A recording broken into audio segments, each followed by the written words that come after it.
Hello everyone, welcome back to the channel. In this video, we'll fix the hard drive not installed error on your laptop. Let's get started. First, power off your laptop completely and disconnect any external devices like USB drives or external hard disks. Sometimes these can interfere with startup.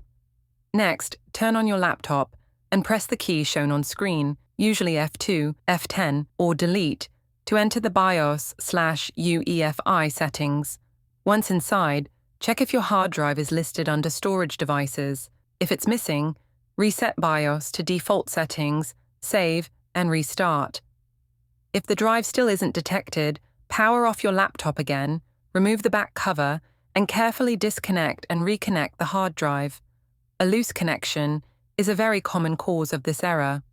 Finally, if the error continues, test the hard drive on another laptop or PC.